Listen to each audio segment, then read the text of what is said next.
ब्रह्मा जी का एक दिन 1000 चतुर्युग का होता है। इतनी ही रात्रि एक चतुर्युग में सतयुग, त्रेता, द्वापर और कलयुग, ये चारों युग आते हैं। इनका कुल समय चारों युगों का 43,20,000 होता है। और ब्रह्मा जी का अब इस 43,20,000 को मान कर यदि कैलकुलेशन करें तो गिनती बंद हो जाएगा, नहीं आ हमारे को। इसलिए इनको फिर चतुर्युगों में ले लिया। 1000 चतुर्युग का दिन, इतनी ही रात्रि और 30 दिन रात का महीना, 12 महीने का एक वर्ष और 100 वर्ष की ब्रह्मा जी की आयु और ब्रह्मा जी की मृत्यु होगी। फिर इसी प्रकार इससे 7 गुना विष्णु जी की आयु, विष्णु जी की भी मृत्यु होगी। फिर विष्णु जी से 7 गुना फिर शंकर जी की आयु, शिव जी की आयु और उसकी भी मृत्यु होगी। ऐसे जो शिव जी मरेंगे उसमें 49 बार ब्रह्मा मर चुके होंगे और वर्तमान की जो आत्मा ब्रह्मा जी की है वो अन्य योनियों में चली जाएगी अपने कर्म आधार पर, और उसमें 7 विष्णु मर चुके होंगे, उनकी भी अन्य योनियों में आत्मा चली जाएगी। और नए अच्छी आत्माओं में से नए ब्रह्मा और विष्णु ये काल अपनी पत्नी दुर्गा से उत्पन्न करके और उनको युवा रखता है, तैयार रखता है कंपनी में, इनके मरते ही उनको रख देता है।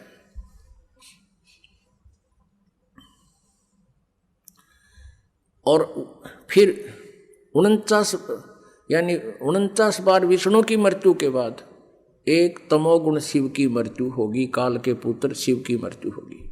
और उस ऐसे 70,000 बार शिव की मृत्यु के उपरांत एक ब्रह्मांड का विनाश होगा और इस सरपुरुष यानी इनके पिता इस काल रूपी ब्रह्म की मृत्यु होगी।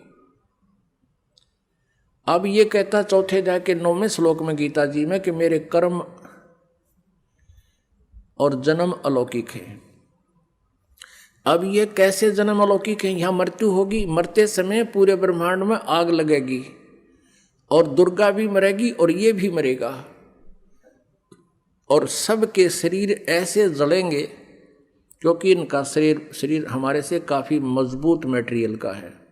तो उसमें 11 सूर्य और आ जाएंगे, सौरमंडल में घूमते घूमते एकदम इकट्ठे हो जाएंगे।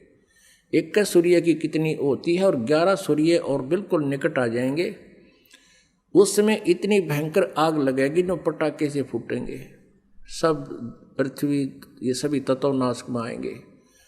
केवल उस समय इनका शरीर भी काल का यानी सरपुरुष का और दुर्गा का शरीर भी बुरी तरह जलेगा। ये भी हाहाकार मचाएंगे, बहुत बुरा हाल, बुरी तरह रोएंगे। परमेश्वर के विधान अनुसार ये दोबारा सभी प्राणी जीवात्मा किसी की नहीं मरती, दूसरे ब्रह्मांड में चले जाते हैं। 21 ब्रह्मांड है इसके पास और वहाँ इन दोनों का वहाँ जाते ही परमात्मा का विधान है, पूर्ण परमात्मा ने विधान बनाया है। वहाँ जाते ही इन दोनों का युवा शरीर पुनः मिल जाता है, दुर्गा और इस काल का। फिर उसी तरह से फिर नए ब्रह्मांड की शुरुआत ये फिर से करते हैं। अपनात्मा अब ये इसकी जन्म मृत्यु का पता लगा सरपुरुष। अब अक्षर पुरुष इसकी मृत्यु कैसे होती है? जैसे एक ब्रह्मांड का विनाश हुआ, 70,000 बार त्रिलोकीय शिव की मृत्यु के उपरांत एक ब्रह्मांड का विनाश हुआ और ब्रह्म की मृत्यु हुई सरपुरुष की। ये एक युग माना जाता है किसका? अक्षर पुरुष का, एक युग। और ऐसे 1000 युग का दिन, इतनी ही रात्रि, इसमें चतुर्युग नहीं आता। ब्रह्मा जी की आयु कैलकुलेशन में चतुर्युग है और अक्षर पुरुष की आयु की जो गणना करते हैं इसमें चतुर्युग नहीं है, ओनली युग है। 1000 युग का दिन, इतनी ही रात्रि। और इसका प्रमाण कहाँ लिखा है? गीता जी अध्याय नंबर 8 के श्लोक नंबर 17 में। उसमें चतुर्युग नहीं है मूल पाठ में। इन्होंने अज्ञानता से वहाँ ब्रह्मण्य का अर्थ होता है बड़ा भगवान यानी ब्रह्म से नेक्स्ट, और ब्रह्मण्य का अर्थ क्योंकि यहाँ ब्रह्मण्य का अर्थ अक्षर पुरुष लिया जाएगा क्योंकि यहाँ आयु की कैलकुलेशन है, इसकी सीमा है, इसलिए ये परम अक्षर ब्रह्म नहीं कह सकते यहाँ अर्थ इसका। और वहाँ 17वें अध्याय के 23वें श्लोक में वो परम अक्षर ब्रह्म, उस पूर्ण परमात्मा के लिए ये ब्रह्म ने शब्द प्रयोग होता है।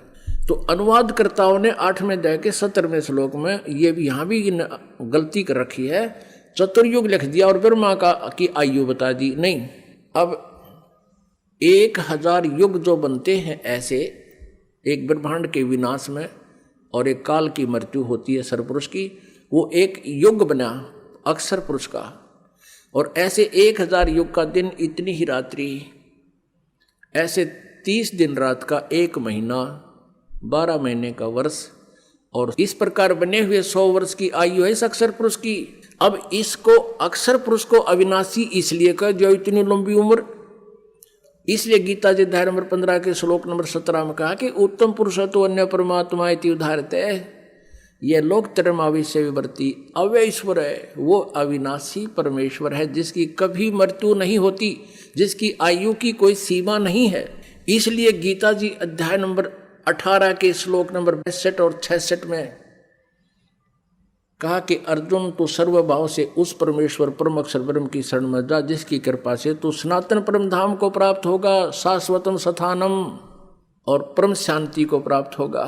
गीता जी अध्याय नंबर 15 के श्लोक नंबर 1 से 4 में कहा कि तत्वदर्शी संत की पहचान बताकर कहा कि तत्व ज्ञान प्राप्त होने के उपरांत उस परमेश्वर के परम पद की खोज करनी चाहिए, जहाँ जाने के बाद लौटकर साधक फिर कभी संसार में नहीं आते। श्रीमद् भगवद गीता अध्याय नंबर 7 के श्लोक नंबर 18 में गीता ज्ञानदाता ने इसलिए अपनी साधना को, अपनी भक्ति को, अपनी गति को अनुत्तम कहा है कि जन्म और मृत्यु सदा बने रहेंगे, तो भी मरेगा, मैं भी मरूंगा, शांति कभी नहीं हो सकती, केवल उस परमेश्वर की शरण में जाने से शांति होगी। अब परमात्मा अपनी सच्चिदानंद घन ब्रह्म की वाणी में कहते हैं, एती उम्र बुलंद मरेगा अंतरे, क्योंकि सतगुरु लगे न कान न भेटे वो संतरे। एती उम्र बुलंद मरेगा अंतरे, सतगुरु लगे न कान न भेटे वो संतरे। अब क्या बताते हैं, इतनी लंबी लंबी आयु भी हो जाती है तो भी मृत्यु होगी, अंत में तुम्हारा नाश होगा। कारण क्या है कि सतगुरु मिले ना, तो सतगुरु मिले ना भेंटे वो संतरे। कौन से संत? सतगुरु कौन?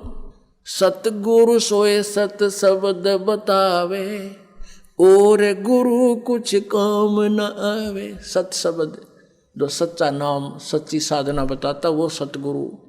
और ना भेंटे वो संत रे, तत्वदर्शी संत नहीं मिले, जो चौथे अध्याय के 34वें श्लोक में प्रमाण है, जिनके विषय में जिस कारण से इतनी लंबी उम्र होकर भी तुम्हारी जन्म और मृत्यु अशांति सदा बनी रहेगी।